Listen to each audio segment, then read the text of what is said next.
Meet the Expert, a knowledge-sharing initiative of your knowledge partner, the Developing Bangladesh. We discuss on trade, investment, commerce, education, skills, economic development, global peace and prosperity, etc. issues. If you are interested to these issues, please subscribe to the channel. Developing Bangladesh, your knowledge partner, please subscribe now. In trade in services, GATTs. Another one is trade-related aspect of intellectual property rights. So beside these three agreements, there are many other issues WTO deals with. For example, trade in goods, trade agreement in agriculture, agreement on sanitary phytosanitary measures, trade-related and barriers, technical barriers to trade, TBT, dispute settlement, and many more. So important agreements, if you would like to discuss, then second after GATT, second agreement is coming up, agreement on agriculture. So GATT allows various restriction in agriculture trade, that is ban on import, exports, quota, imposition of quota, domestic support, and export subsidies.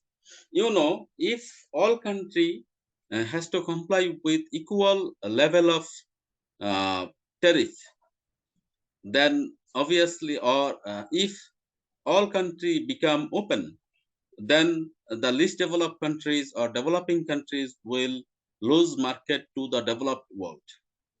To ensure the proper protection to the LDCs, there is provision for import ban or imposition of quota on import, as well as domestic support could be provided for protection of local industries. Export subsidies are to be controlled from the developed world perspective. So during the establishment of World Trade Organization in 1995, the agreement on agriculture was concluded to bring discipline in agriculture trade by reducing restriction on market access, reducing domestic support and subsidies, reducing export subsidies. So if the developed countries provide export subsidies or agriculture subsidies, then production cost of the least developed countries will be higher than the selling price of developed countries' product. So it will create another disparity. So to get out of this, WTO agreement on trade in agriculture agreement reduce restriction as well as ensure domestic support and subsidies reduction by the developed countries and reducing export subsidies as well. But it has been allowed up to a certain level for the least developed countries to remain them competitive in the market.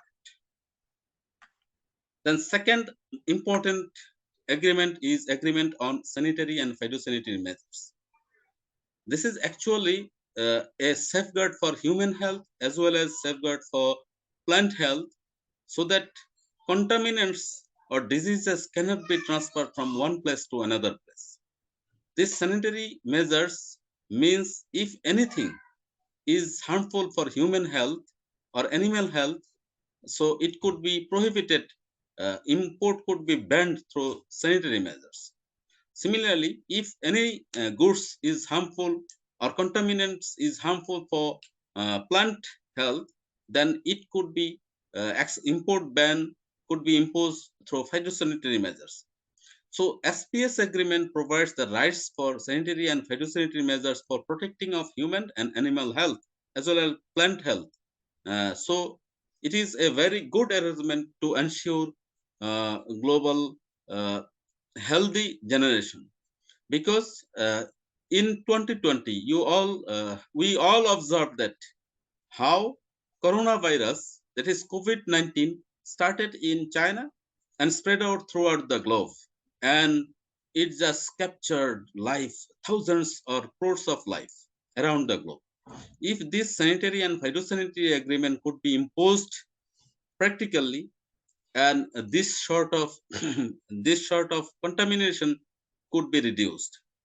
So this is another this COVID-19 proves why SPS agreement is much important than other agreements.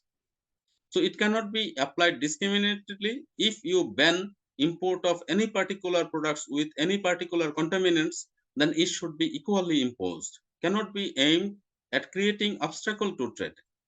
So you cannot impose if anything is allowed by the World Health Organization, that is WHO, then any country cannot restrict a trade of that particular goods. Can be only up to the extent of necessary for legitimate purposes.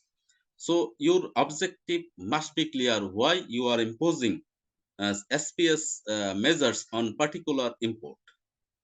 So measures must be justified, scientific, principle, and evidence based. So to impose SPS measures, a country must provide its justification through scientific means and based on international standard. The third agreement under WTO is agreement on technical barrier to trade.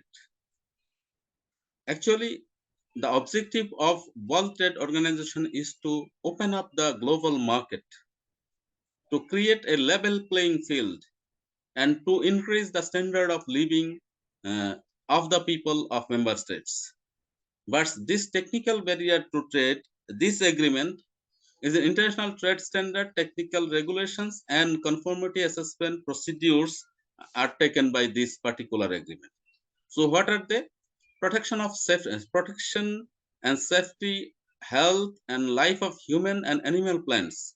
So as we discussed that it provides protection and protection of deceptive practices and ensuring quality of products. So the objective of this agreement, technical barrier to trade, is not to provide import ban unless and until it is harmful for human, animal, or plant health. And quality of product should be ensured by any member state. So this is another objective.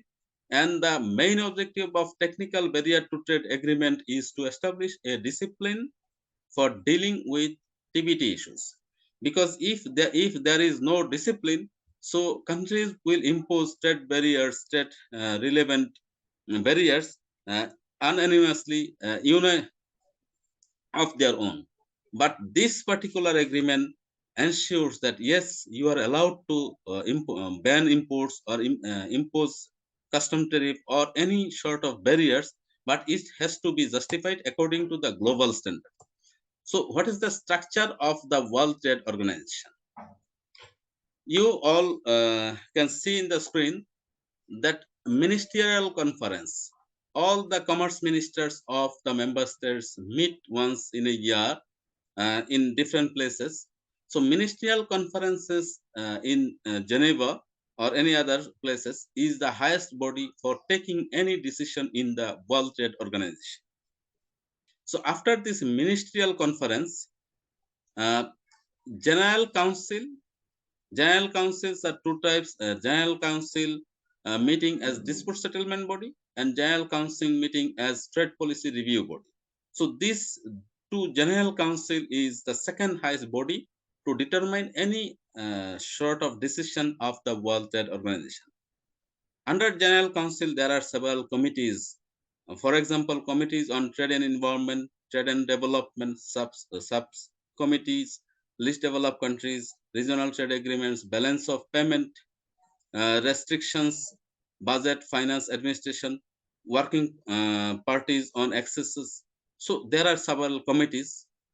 Similarly, Council for Trade in Goods Committee has committees like Committee on Market Access, Agriculture, Sanitary and Phytosanitary Measures, Technical Barriers to Trade, Subsidies and Countervailing Measures, Anti-dumping Practices, Customs Valuation, Rules of Origin, Import Licensing, Trade-related investment measures, Safeguards, Textile Monitoring Body, Working Party. So these are the several councils under the General Council.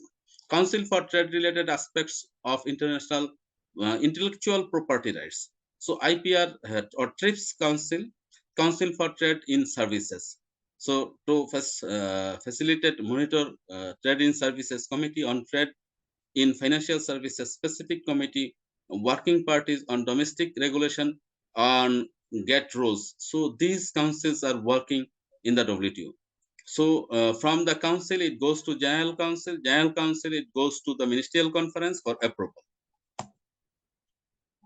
So organization structure, if we just look, the Ministerial Conference is the topmost decision-making body in the World Trade Organization.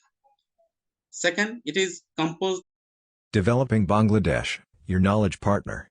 We take care of trade and investment, education and skills, economic diplomacy and economic development. If you would like to keep you updated on these issues, please subscribe to Developing Bangladesh. Thank you very much for watching till the last.